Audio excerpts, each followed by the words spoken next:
Hello guys, कैसे हो आप लोग। स्वागत है आप लोग का मॉम टू टीचर चैनल पे। और आज मैं बहुत दिन के बाद आ रही हूँ, मतलब 4-5 दिन हो चुके होंगे फिर। तो गाइज ये है हमारा CDP का 24 टॉपिक और ये बहुत इम्पोर्टेंट है। मैंने PBI भी लिखा है। और इस टॉपिक का नाम है इमोशनल डेवलपमेंट, यानी कि संवेगात्मक विकास।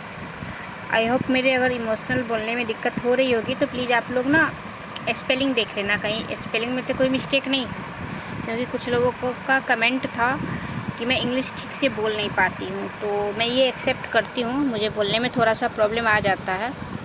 मैं इंग्लिश क्या हिंदी भी कभी कभी बोलने में थोड़ा सा ये हो जाती हूँ। आप लोग बस सबका ना इंग्लिश और मीनिंग समझ लेना कि ये सही है कि नहीं। अगर स्पेलिंग में गलत मिले तो प्लीज़ मुझे कमेंट करना, मैं उसको करेक्ट करूँगी। और अब है इमोशनल डेवलपमेंट का अर्थ क्या है। बच्चे के भावनाओं यानी कि इमोशन, जैसे कि खुशी, दुख, क्रोध, डर, प्रेम, ईर्ष्या, सहानुभूति आदि के विकास को संवेगात्मक विकास कहते हैं, यानी कि इसे हम इमोशनल डेवलपमेंट कहते हैं। ओके, इनकी मुख्य बिंदु क्या हैं। तो जन्म के समय शिशु की भावनाएं सामान्य और अस्पष्ट होती है, ठीक है। उम्र बढ़ने के साथ साथ भावनाएं स्पष्ट और नियंत्रित होने लगती है। सॉरी गाइस, थोड़ा दिक्कत हो रहा है अभी, एक सेकेंड। परिवार, विद्यालय और समाज भावनात्मक विकास को प्रभावित करते हैं। ओके, स्वस्थ भावनात्मक विकास से आत्मविश्वास, सामाजिक समायोजन और बेहतर सीखने की क्षमता विकसित होती है। अब है कि भावनात्मक विकास को प्रभावित करने वाले कारक कौन कौन हैं। तो वो कारक हैं परिवार का वातावरण, यानी कि परिवार में जैसा माहौल होगा बच्चा बिल्कुल वैसा ही होगा। मित्र समूह,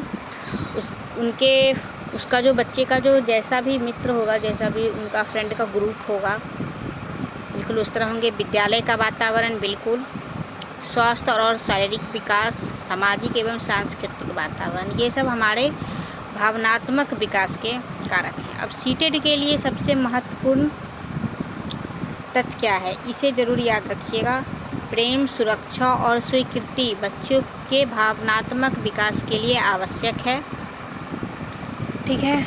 दूसरा है शिक्षक को बच्चे की भावनाओं का सम्मान करना चाहिए, ठीक है। दूसरा, दंड की अपेक्षा प्रोत्साहन और सहयोग भावनात्मक विकास में अधिक सहायक होता है। बिल्कुल, अगर बच्चा कोई अपराध करे या उसे कोई गलती हो जाए तो उसे दंड बहुत कम दें, उसके लिए उसे सिखाएं, उसे समझाएं कि इस तरह से करना, और जब वो अच्छा करे तो उसका प्रोत्साहन करें।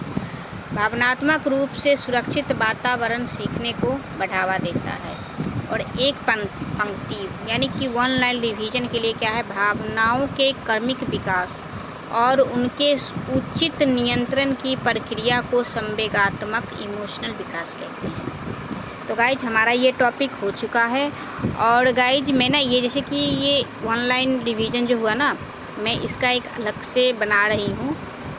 तो ये जब ये सारे टॉपिक हो जाएंगे तो इतने टॉपिक का तो नहीं, बट हाँ जितने भी हमारे एग्ज़ाम में, यानी कि अब एग्ज़ाम का 2 महीना से भी कम बचा है। आज 9 तारीख हो चुका है, हमारा 6 सितंबर को एग्ज़ाम है।